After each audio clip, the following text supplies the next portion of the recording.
예배드리게 하심을 감사드립니다. 하늘과 땅과 만물을 지으신 하나님이 우리 아버지가 되심도 감사하며 예수님을 주셔서 우리 죄를 사하시고 장래에는 천국으로 인도해 주실 주님께 감사와 찬양을 드립니다. 저희는 날마다 주님으로 인해 기뻐하며 주님과 이웃을 더욱 사랑하며 살아가도록 축복해 주시옵소서. 이렇게 자유로운 대한민국에 태어나게 하심도 감사하며 또한 화도 드림 교회를 주셔서 예배하며 성도로 교제케 하심도 감사합니다. 주님, 지금은 역사 그 어느 때보다도 많은 것들이 발달하며 과학과 학문도 예술과 경제 등도 놀랍게 발전을 했습니다. 그러나 주위를 둘러보면 하나님이 없이 외롭게 살아가는 사람들이 너무나 많이 있습니다. 저희들의 입을 열어 예수님의 기쁜 소식과 주의 말씀을 전하게 하시고 그들을 위해 애통하는 마음을 갖게 하여 주시옵소서. 하나님, 나라를 위해 기도드립니다. 지금 이 나라는 어떻게 된 일인지 혼란과 거짓이 난무하며 정치인들과 법조인들도 언론, 방송도 진실을 제대로 말하지 않는 이상한 나라가 되었습니다. 학교에서는 비틀어진 역사를 가르치고 배우고 있습니다. 동성애를 옹호하고 목회자와 교회를 핍박하는 나라가 되었습니다. 성경에서 금하는 모든 것을 반대하라는 사탄의 교육을 시키고 있습니다. 하나님, 이를 막아서지 못하는 우리 크리스찬들의 무관심을 용서하시고 다시 한번 대한민국이 하나님이 보호하사 대한민국 만세로 일어나게 하여 주시옵소서. 우리나라 군대에도 경찰과 공무원들 사이에도 하나님을 경외하는 거룩함과 진실함이 가득 넘치는 나라가 되도록 축복하여 주시옵소서. 북한 땅을 불쌍히 여기시고 주의 말씀을 듣지 못해 죽어가는 영혼들에게도 주의 말씀의 빛이 전해질 수 있도록 도와주시옵소서. 그리고 세상에 흩어져 수고하는 애쓰는 선교사님들께도 크신 은혜를 베풀어 주시고 많은 열매를 맺도록 도우시며 그들 자녀들에게도 크신 축복을 주시옵소서. 우리 교회에서 자라나는 자녀들이 올바른 역사를 알게 하시고 하나님을 바로 알게 하시며 부모님께 효도하며 학교에서도 모범이 되고 주님의 빛나는 자녀들이 되도록 지혜와 명철을 더하여 주시옵소서.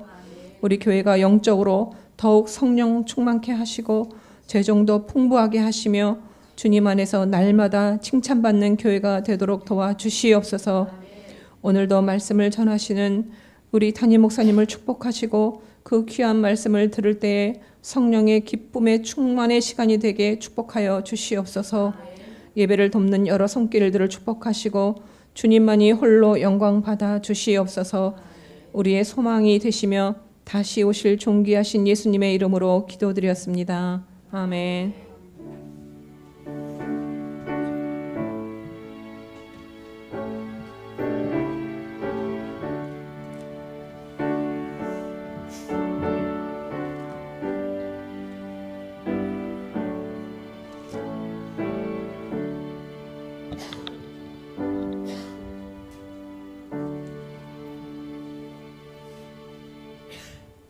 아멘. 오늘 말씀 역대하 10장 12절부터 17절까지 읽겠습니다. 원래는 10장을 다 읽어야 되는데요. 시간상 12절에서 17절까지만 한 목소리로 읽겠습니다. 12절부터 읽습니다. 3일 만에 여로보암과 모든 백성이 르호보암에게 나왔으니 이는 왕이 명령하여 이르기를 3일 만에 내게로 다시 오라 하였음이라. 왕이 포악한 말로 대답할세 르호보암이 원로들의 가르침을 버리고 젊은 신하들의 가르침을 따라 그들에게 말하여 이르되 내 아버지는 너희의 멍에를 무겁게 하였으나 나는 더 무겁게 할지라. 내 아버지는 가죽 채찍으로 너희를 치셨으나 나는 전갈 채찍으로 치리라 하니라. 왕이 이같이 백성의 말을 듣지 아니하였으니 이 일은 하나님께로 말미암아 난 것이라. 여호와께서 전에 실로 사람 아이야로 하여금 느밧의 아들 여로보암에게 이르신 말씀을 응하게 하심이더라. 온 이스라엘은 왕이 자기들의 말을 듣지 아니함을 보고 왕에게 대답하여 이르되 우리가 다윗과 무슨 관계가 있느냐? 이새의 아들에게서 받을 유산이 없도다. 이스라엘아 각각 너희의 장막으로 돌아가라. 다윗이여 이제 너는 내 집이나 돌보라 하고 온 이스라엘이 그들의 장막으로 돌아가니라. 그러나 유다 성읍들에 사는 이스라엘 자손들에게는 르호보암이 그들의 왕이 되었더라. 아멘. 하나님께 특별 찬양 올려드리겠습니다. 감사합니다. 성경은 특히 구약은요 이스라엘 역사를 기초로 하여 쓰여졌기 때문에 우리가 이스라엘 역사를 알지 못하면 성경을 이해하는 게 쉽지 않습니다. 그래서 성경을 보려면 반드시 이스라엘 역사를 알아야만 성경을 읽을 수가 있죠. 그런데 우리는 참 우리나라 역사도 제대로 다 알지 못하는데 구태여 남의 나라 역사까지 꼭 우리가 알아야 하나 하는 그런 회의에 빠지게 되죠. 그러나 영적으로 바로 우리가 이스라엘입니다. 그러니까 수많은 나라 가운데 하나님께서 이스라엘을 선택하셔서 그들을 제사장 나라로 삼으시고 하나님 나라의 모델로 삼으셨듯이 바로 이제 우리를 택하셔서 하나님 나라를 세워가시고 우리로 하여금 왕 같은 제사장이 되어서 그리스도의 죽으심과 부활하심을 전하는 통로로 삼으셨기 때문에 우리는 반드시 이스라엘의 역사를 알아야 하는 것이죠. 어제나 오늘이라 동일하신 우리 하나님 아버지께서는 옛날에 그 이스라엘을 인도하셨던 그 방식 그대로 오늘날 우리에게도 그렇게 인도하시기 때문에 우리가 반드시 그 역사를 알아야 하는 것이죠. 좀 어렵더라도 주의 깊게 잘 들으셔야 하겠습니다. 솔로몬은 정말 이스라엘 역사 가운데 가장 부귀와 영화를 누렸던 탁월한 왕입니다. 이스라엘 역사상 가장 넓은 그런 영토를 차지했고요. 성전과 궁궐들을 건축하였고 저 멀리 다른 이방의 모든 나라까지 그의 부귀와 또 지혜가 막 소문이 나서 열방의 지도자들이 막 선물을 가지고 찾아올 그럴 정도였습니다. 여러 나라들을 다 그들과 무역을 하였고 국거성을 세우고 병거성을 세우고 마병성을 세워서 모든 군대 조직도 잘 정비함으로 해서 중앙 집권적인 체제를 완성했던 그런 왕입니다. 솔로몬 때 이스라엘은 주변의 모든 나라로부터 조공을 받았어요. 그 얘기는 그때 이스라엘은 종주국이었다는 그런 이야기입니다. 그런데 그 영광이요 한 대도 넘어가지 못해요. 바로 그 아들 때에서 그 나라가 두 동강이 나는 것을 오늘 보게 됩니다. 솔로몬은 저기 써 있지만 그의 재임 40년 동안 그가 왕위에 있었는데 그중에 20년을 건축 사업에 매달렸어요. 성전 짓는데 7년 6개월, 여러 궁궐들을 짓는데 13년 이렇게 걸렸습니다. 그런데 이러한 그의 업적은 아주 짙은 그늘을 남기게 됩니다. 왜냐하면 이런 건축 사업이 솔로몬에게는 더할 나위 없는 영광이요 업적이 되었지만 바로 그 공사에 동원되었던 백성들에게는 말할 수 없는 고역이었던 것이죠. 그러니까 솔로몬의 이 영광은 백성들의 피와 땀과 눈물과 한숨의 결과였던 것입니다.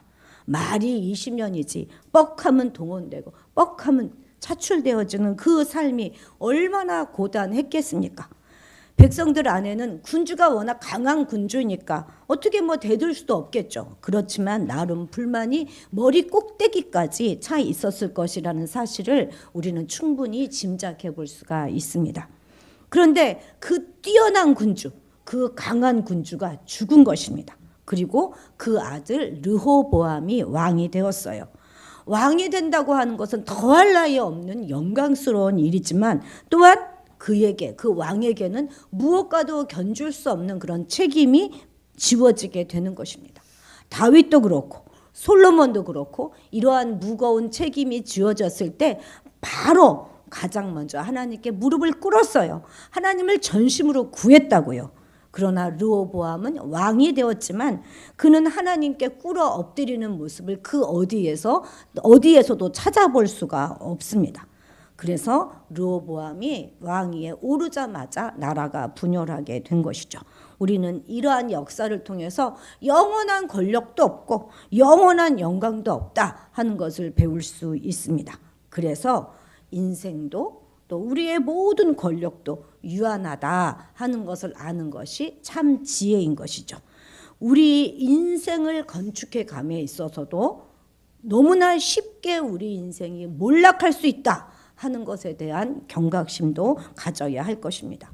여러분, 무엇이든지 쌓고 쌓아 나가는 데는 굉장히 오랜 시간이 걸립니다. 그런데 그것이 무너지고 분열하는 데에는, 멸망하는 것은 진짜 아차 하는 순간입니다. 그래서 추락하는 것에는 날개가 없다 하는 그런 말이 있는 것이 아니겠습니까? 이스라엘을 보십시오. 애굽에서 종살이 400년을 했어요. 그리고 출애굽을 해서 광야에서 40년을 삽니다. 그리고 다시 이제 가나안에 정착해서 사사시대 400년을 그들이 겪었어요. 이때는 모두 12지파 중심의 삶을 살았습니다. 그 12지파로 다 나뉘어서 살게 된 것이죠. 그러고 나서 난 다음에야 사울을 거치고 다윗을 거치고 솔로몬 요 3대에 걸쳐서 그래서 120년의 통일 왕국 시대를 갖게 된 것입니다.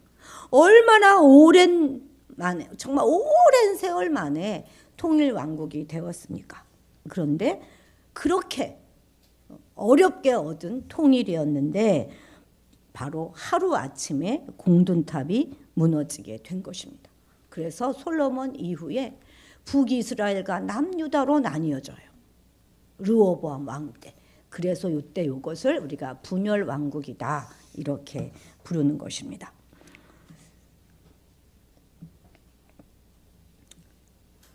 우리가 우리 가정도 그렇고 교회도 그렇고 나라도 그렇고요. 어떤 분열과 멸망의 조짐들을 그냥 예사로 봐서는 안 될 것입니다. 정말 하루아침에 무너집니다. 그리고 무너지고 난 다음에는 다시 세우는 그것이 정말로 어려워요.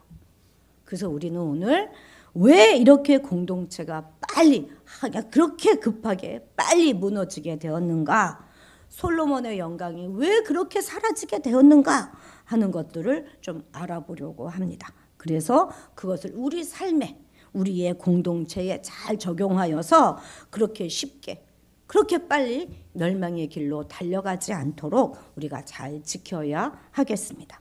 자, 첫 번째는 지도자가 영적인 권위를 상실했을 때 교회는, 이 공동체는 분열되고 무너지게 됩니다.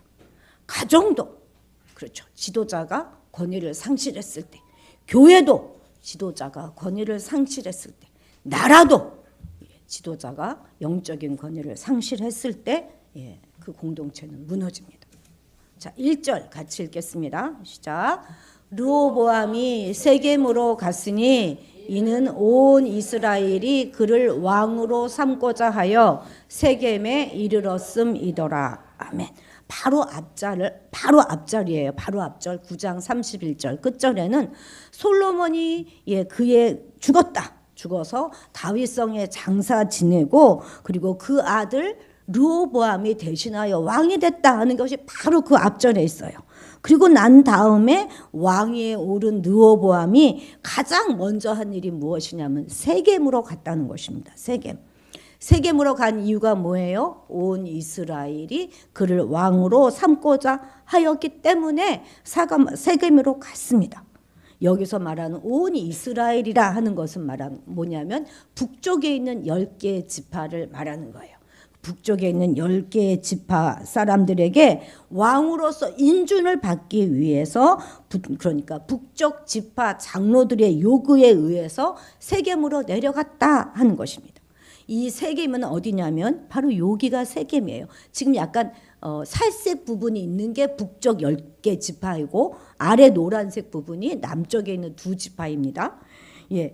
이 세겜은 아브라함이 처음 가나안 땅에 들어가서 처음으로 제단을 쌓았던 것이 바로 이 세겜이에요. 그리고 여호수아 시대에는 이스라엘 백성이 바로 여기서 하나님과의 언약을 갱신하였던 아주 유서 깊은 장소이기도 합니다.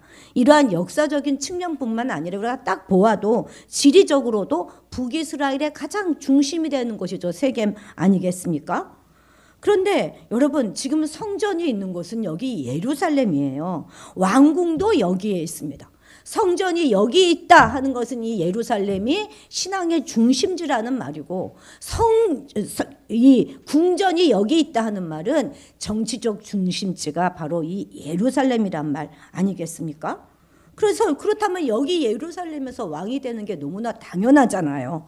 그리고 이미 왕이 되었습니다. 그런데 다시 세겜으로 와라 이렇게 부르는 것입니다. 인준해 주겠다. 얼마나 이게 모욕적인 일입니까? 지금 왕으로서 한 나라의 지도자로서 권위가 완전히 땅에 떨어지게 된 것이죠. 이런 일은요, 이전에는 전혀 없었던 일입니다. 물론 다윗은 6.25 헤브론에서 왕이 되었지만 이후에 북쪽 지파의 장로들이 다 찾아와가지고 헤브론으로 찾아와서 왕으로 등극시켰어요. 솔로몬 역시 예루살렘 옆에 있는 기원이라는 곳에서 즉위식을 가졌지만 이후에 북쪽 지파의 인준을 따로 받을 필요가 없었습니다. 사울도 그렇고, 우리 그 솔로몬도 그렇고 즉위식 위에는 대대적인 백성들로부터 환영을 받았어요. 이처럼 왕으로서 사후 승인을 또 받아야 되는 것은 정말 역사적으로 유례가 없는 일이었고 아주 모욕적인 일임에도 불구하고 르호보암은 서둘러서 지체 없이 세겜으로 내려갔습니다. 그것은 지금 이 르호보암에게는 중앙 집권적인 그런 권력을 자신이 확보하지 못했기 때문에 북부 지파의 승인이 없이는 이스라엘을 전체, 온 이스라엘을 다스릴 수가 없었기 때문이죠. 사실 일반적인 왕조의 경우 왕권은 어디서 옵니까? 혈통에서 옵니다. 혈통에서. 누구의 아들이냐 하는 게 너무나 중요해요. 만약 왕이 될 아들이 없으면 어떻게 합니까? 사돈의 팔촌까지 다 뒤져가지고 왕감을 찾아옵니다. 우리나라 조선의 역사를 봐도 제대로 된 적통의 왕조가 없으면 그냥 그걸 다 뒤져가지고 왕이 될 피줄을 찾아오잖아요. 그죠? 그 사람이 왕이 될 자격이 있느냐, 그 사람이 무슨 공부를 했느냐 하나도 중요하지 않습니다.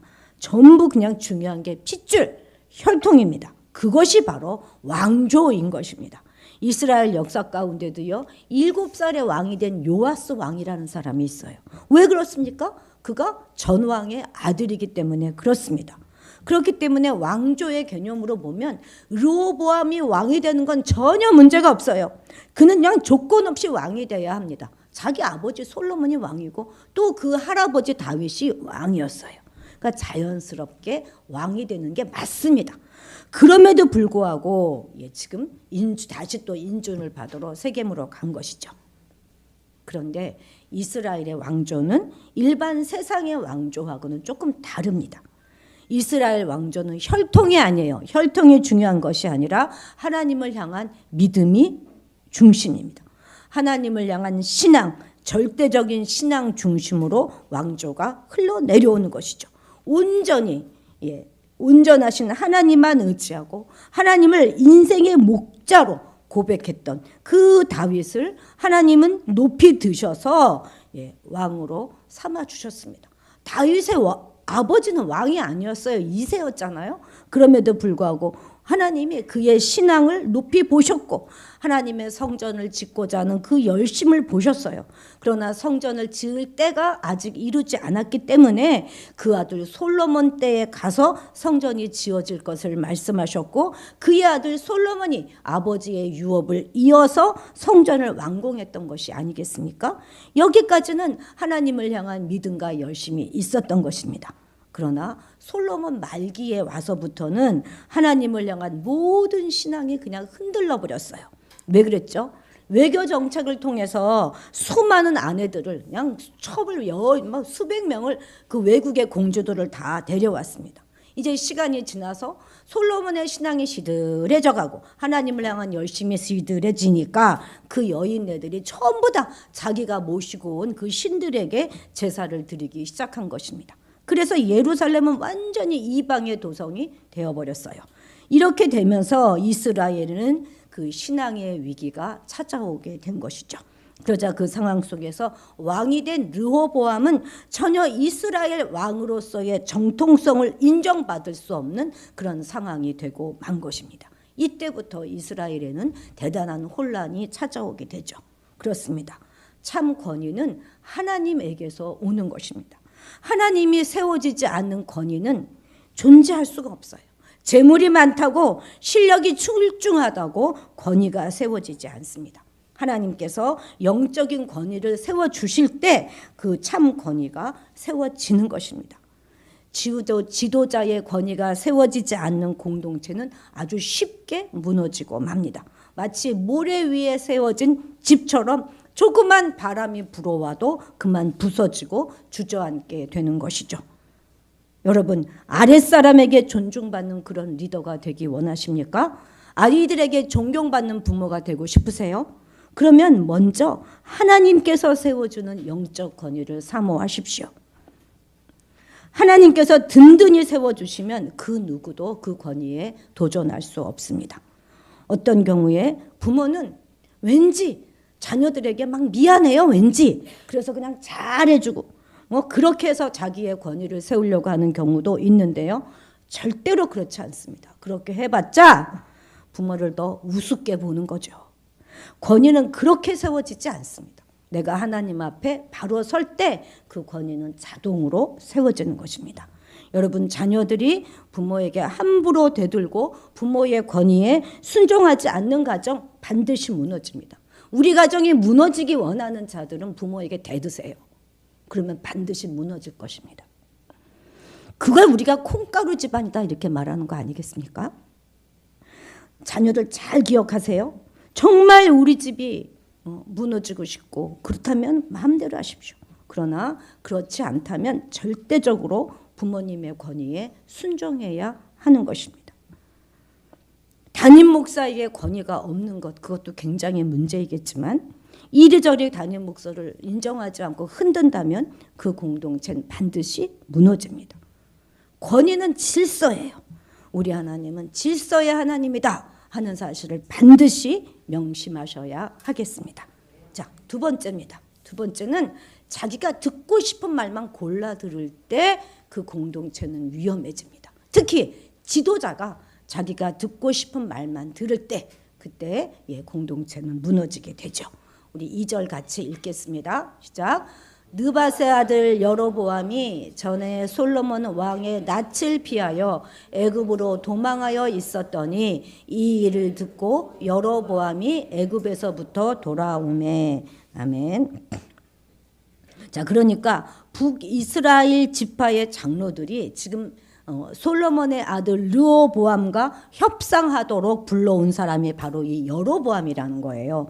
이름이 비슷하니까 헷갈릴 수 있습니다만 여로보암은 솔로몬의 아들이 아닙니다. 이 여로보암은 반란죄를 지어가지고 솔로몬을 피해서 애굽으로 도망하여 있다가 그래서 애굽 왕 시상 밑에서 있었어요. 그러다가 이제 솔로몬이 죽었다 하는 말을 듣고 이스라엘로 돌아오게 되었는데 북이스라엘 장로들이 이 여로보암을 불러와서 르호보암과 협상하도록 한 것입니다. 솔로몬 당시 여로보암은요 아주 그의 능력을 인정받아가지고 감독하는 일을 맡아서 했었습니다. 그런데 이런 와중에 아이야 선지자라고 하는 선지자가 이 여로보암에게 놀라운 예언을 해줘요. 그 예언이 뭐냐면 자신이 바로 이 10개 지파, 10지파의 주권자가 될 것이다 하는 예언을 갑자기 받게 된 거예요. 이 예언을 듣고 얼마나 이 여로보암이 흥분을 했겠습니까? 내가 10지파의 왕이 된다고? 그래가지고 솔로몬을 반대하는 그런 모반을 반역을 시도했다가 실패해서 이후에 솔로몬이 여로보암을 죽이려고 했어요. 그래서 쫓겨 도망가서 애굽으로 도망하여 있다가 거기에 피신하고 있다가 솔로몬이 죽을 때까지 거기에 있었어요. 그러니까 죽고 난 다음에 이제 온 것이죠. 자, 오늘 보면 4절 같이 읽겠습니다. 왕의 아버지께서 우리의 멍에를 무겁게 하였으나 왕은 이제 왕의 아버지께서 우리에게 시킨 고역과 매운 무거운 멍에를 가볍게 하소서. 그리하시면 우리가 왕을 섬기겠나이다. 이것은 지금 협상하러 나온 여로보암이 르호보암에게 한 말입니다. 근데 이게 분명히 여로보암의 말이지만 사실 이것은 북쪽 지파 사람들의 속마음인 것이죠. 세금과 부역이 너무나 고됩니다. 조금만 줄여주십시오. 그리하시면 우리가 왕을 잘 섬기겠습니다. 사실 이것은 반역도 아니고 지금 정치를 뒤흔드는 말도 아니죠. 그죠? 이들은 그냥 우린 너무 힘드니까 조금만 좀 숨통을 좀 튀게 해주십시오 라는 간청이었을 뿐입니다. 그러나 이거는 아무리 탄원적으로 말했다 할지라도 이건 정말 위험한 일입니다.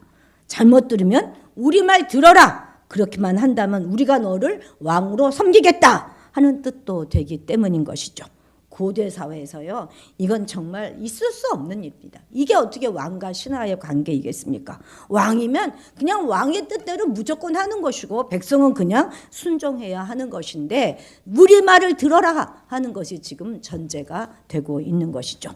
우리가 만약 하나님께 기도하면서 하나님 내 기도를 들어주시면 나는 당신을 하나님으로 섬기겠습니다. 이렇게 기도한다면 우리가 아무리 공손한 말로 기도한다고 한들 그 기도를 하나님이 받으시겠습니까? 그런데 이들은 지금 이렇게 왕에게 요구하고 있는 것이죠.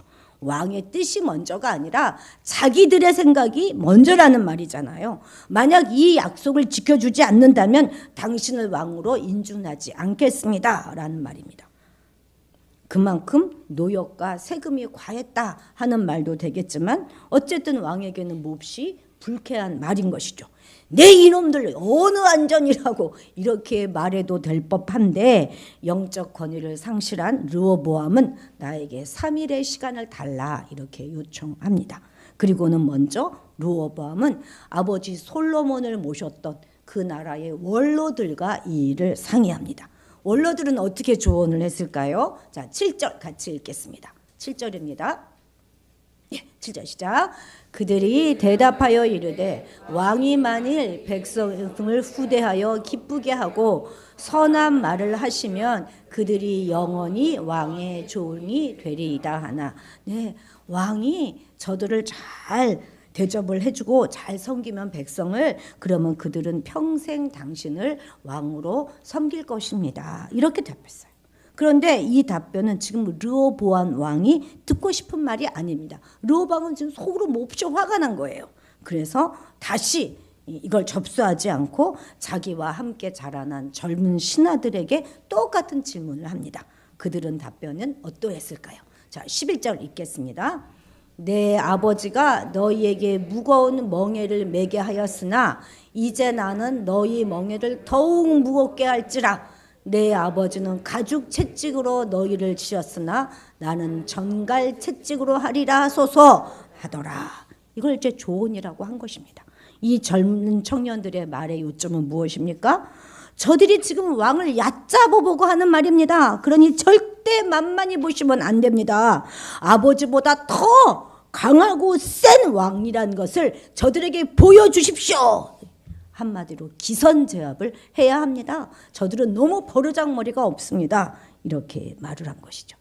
이런 조언을 준 거예요. 그리고 정말 3일 후에 찾아온 여로보암과 백성들에게 그래서 르호보암은 아주 포악한 말로 답변을 합니다. 내 새끼 손가락이 내 아버지 허리보다 굵다. 이렇게 말한 거예요. 무슨 말이에요? 나는 내 아버지보다 더 세고 더 강하고 더 거침없이 너희를 다룰 수 있다 하는 그런 뜻이 아니겠습니까? 이 말의 본질은 하나님이 아무리 나에게 주신 자리를 할지라도 나는 내 마음대로 내 뜻대로 이 나라를 다스릴 것이다 라고 선포한 것입니다. 이렇게 해서 르호보암은 기선제압을 했고 자신의 자존심을 지켰는지는 모르겠습니다만 바로 이날 이스라엘은 두 조각으로 찢어지고 맙니다. 이 한마디에 그만 나라는 두 동강이 나고 말았습니다. 자, 16절 같이 읽겠습니다. 온 이스라엘은 왕이 자기의 말을 듣지 아니함을 보고 왕에게 대답하여 이르되 우리가 다윗과 무슨 관계가 있느냐? 이새의 아들에게서 받을 분깃이 없도다.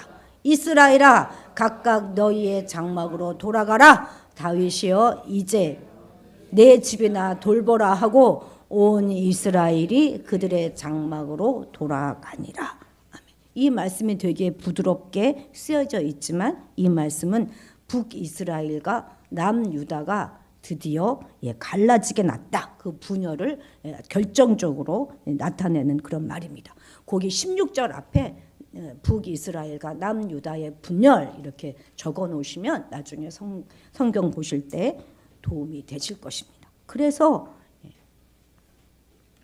이 10지파는 북이스라엘로 떨어져 나가서 여로보암이 왕이 되고 남유다의 이 2지파 유다와 베냐민 지파죠. 이 2지파는 남유다 르호보암이 왕이 된 것입니다. 르호보암은 하나님을 믿는다고 하면서도 결정적인 순간에 선택의 순간에는 힘의 정치 자기 과시를 했어요. 그리고 이것은 신앙의 붕괴를 동반했습니다. 단지 이 나라의 분열만이 아닙니다. 그는 정치적 수습에만 몰두했을 뿐 하나님 앞에서의 회개와 방향 전환은 없었던 것입니다. 그 결과 북이스라엘은 북이스라엘대로 남유다는 남유다대로 끊임없는 외세의 위협과 그 내부의 혼란 가운데 빠져들게 되지요. 우리도 어떤 선택과 결정을 할 때 참 혼자 결정하기가 어려우면 주변 사람들에게 기도 부탁을 하기도 하고 주변 사람들에게 조언을 구하기도 합니다. 사실 그럴 때 내가 이미 내 마음에 결정을 내려놓는 경우가 많지요. 그래서 누군가가 내가 듣고 싶은 말을 해주기를 원하잖아요. 그래서 막상 조언이나 충고를 듣고서는 자기의 생각을 바꾸지 않는 경우가 참 많습니다. 그래서 우리가 어떤 땐 그잖아요. 아니 저럴 거면서 나한테 조언은 왜 구했어? 이런 생각이 들 때가 많지 않습니까? 절대 한 발도 물러서지 못하는 사람, 그저 자기 생각대로 앞으로 직진복능으로 달려갈 줄 아는 사람은 사람의 말뿐만 아니라 하나님의 말씀도 잘 받아들이지 않습니다. 말씀을 듣기는 듣지만 그 말씀은 자기에게 하시는 말씀이 아니라 옆 사람에게, 자식에게, 남편에게, 아내에게 하는 말로 받아들이죠. 바꿔야 될 사람은 절대 자신이 아니라 상대방인 것입니다. 이러한 사람들이 리더로 또는 구성원으로 자리 잡고 있는 공동체는 무너지고 분열되는 거, 그거 시간 문제입니다. 자, 우리 좀 생각해 보십시다. 나의 백성의, 내 주변에, 나는 백성들의 또 주변의 모든 사람들의 고통을 잘 듣는 리더입니까? 아니면 내 새끼손가락을 자랑하면서 더 무거운 짐을 갖다 얹어놓는 그런 리더입니까? 하나님이 우리에게 주신 자리는 그것이 크든지 작든지 내 체면과 내 위세를 세우는 그런 자리가 아니라 상대방의 무거운 짐을 덜어주어야 하는 자리라는 사실을 오늘 우리는 다시 한번 기억해야 하겠습니다. 세 번째입니다. 세 번째는 세 번째입니다. 악한 자가 지도자로 세워졌을 때 이때 우리 공동체는 분열하게 됩니다. 자, 이거는 열왕기상 본문을 읽도록 하겠습니다. 12장 28절 읽어봅시다. 이 사람 여로보암은 큰 용사라. 솔로몬이 이 청년의 부지런함을 보고 세워 요셉 족속의 일을 감독하게 하였더니, 사실 여로보암은 성경에 보면 큰 용사라였고 성실하고 아주 부지런한 사람으로 소개됩니다. 이때는 한때는 반역을 도모하기도 했지만 어쨌든 다른 사람들보다는 굉장히 탁월한 사람인 것이 분명하고, 아울러 다윗의 집에 대왕하는 북쪽 10지파에게 충분한 매력을 풍기는 그런 사람임에 틀림없습니다. 그런데 지금 여로보암의 인간적인 조건들은 이렇게 성경에서 기록해 놓고 있지만 그의 신앙적인 언급에 대해서 일체 언급함이 없다는 사실을 우리는 좀 주목해 보아야 합니다. 그래서 그의 인간적인 측면은 증명되었는지 모르겠으나 그가 영적으로 건강한 사람이었는지 하는 것에 대해서는 성경이 침묵한다는 사실이에요. 여러분, 북이스라엘 백성들은 이 당시에 매우 저급한, 신앙적으로 매우 저급한 상태에 놓여 있었습니다. 그런 북이스라엘 백성들이 자신의 지도자로 선택한 사람이니 그의 영적인 상태 역시 우리는 충분히 짐작해 볼 수 있을 것입니다. 성경에 보면 신앙적인 측면이 전혀 검증되지 않았던 사람들이 백성의 지도자로 세워졌던 전례들이 있습니다. 그때 어땠습니까? 누굴 예를 들어볼 수 있을까요? 이스라엘의 초대왕 사울. 그는 정말 다른 사람보다 어깨 하나는 더 크고 용모도 아주 출중했다, 성경은 기록합니다. 그런데 결국 그는 하나님을 배반했어요. 또 반역자의 대표적인 인물 압살롬, 얼마나 훌륭합니까? 아도니아도 그렇고 모두 다 뛰어난 자들이었지만, 그러나 성경은 이렇게 혈통적인 조건이나 외적인 조건만 갖추고 신앙적으로 준비되지 않은 자들이 지도자로 세워졌을 때 도리어 불행과 비극만 초래할 뿐이다 하는 것을 우리를 통하여, 이 성경을 통해서 우리에게 확인시켜주고 있는 것이죠. 이스라엘의 가장 위대했던 왕 다윗은 누구였습니까? 원래 목동에 지나지 않았습니다. 사무엘 선지자가 다윗 왕에게 기름을 붓기 위해서, 다윗 왕이 아니죠, 왕이 될 사람을 찾아서 기름을 붓기 위해서 그의 집을 찾아왔을 때 그 자리에 끼지도 못했던 일개 목동이었습니다. 미국의 가장 훌륭한 대통령 링컨 대통령이나 복음의 전도자 무디 같은 사람은 제대로 된 교육 한번 받아본 적이 없는 사람이었어요. 그러나 그들이 가진 믿음의 능력은 사람이 생각하는 인간적인 조건이나 편견을 뛰어넘기에 아주 부족함이 없는 것들이었습니다. 이처럼 하나님이 인정하는 사람, 하나님이 당신의 일을 맡길 수 있는 그런 사람들은 인간적인 조건을 완벽하게 갖춘 자들이 아니라 믿음의 사람이라는 것입니다. 그리고 그러한 믿음의 사람이 자기 자리에 정확하게 세워졌을 때 그 공동체는 든든히 세워져 가는 것이죠. 그럼 여로보암이 북이스라엘을 왕으로 등극해서 그 나라를 다스렸을 때 북이스라엘은 어떻게 되었습니까? 북이스라엘은요, 여기 단가, 여기 베델에 금송아지 우상을 만들어 세웠어요. 그리고 이것이 너희를 인도한 하나님이니 이곳에 예배를 하여라. 굳이 예루살렘까지 갈 필요 없다. 이렇게 선포하기도 하였습니다.